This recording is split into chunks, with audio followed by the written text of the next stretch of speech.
Vă salut! Haideți să vă prezint cum se montează o sticlă de protecție pe monitor auto. Fiecare sticlă de protecție pentru automobile vine cu un kit de montare. Conține câteva accesorii. Avem o lavetă uscată pentru degresare. Avem o lavetă umedă cu alcool pentru degresare. Avem o racletă pentru montare. Și avem stickere de montare. Fiecare sticlă de protecție are două straturi protectoare. Folie de protecție față și spate. Deci, înainte de montare, pregătim monitorul.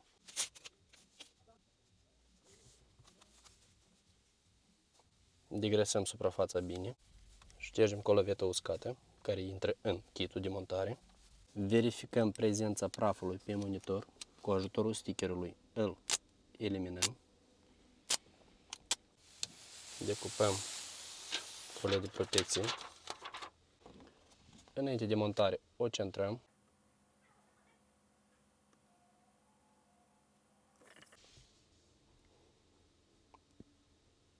Noi vedem prezența bulelor de aer.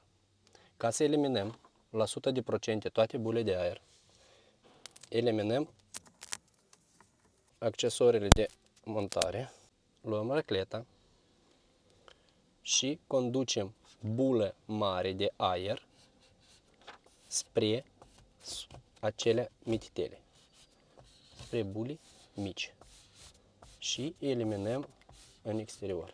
Pentru a elimina toate bulele, eliminăm folia de protecție a sticlei. A doua folie de protecție.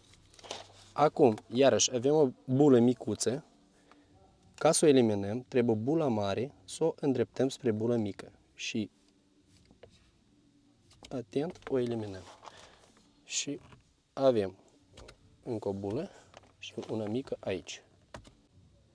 Iată rezultatul montării sticlei de protecție pentru monitor. Rezistentă la amprente, adică stratul oleofob. Transparența este la 99,9%. Verificăm. Touchscreen-ul este foarte sensibil. Lucrează la orice atingere.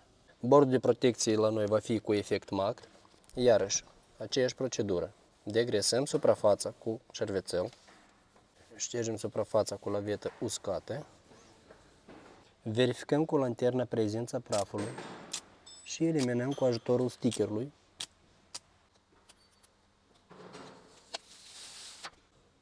Centrăm sticla.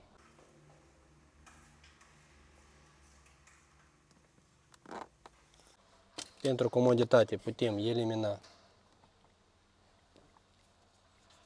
stratul de protecție a sticlei și cu aceeași procedură eliminăm aerul.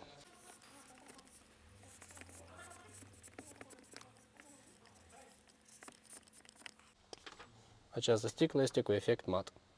Pentru detalii suplimentare, apelați la numărul de mai jos și vă explicăm mai detaliat procesul de montare.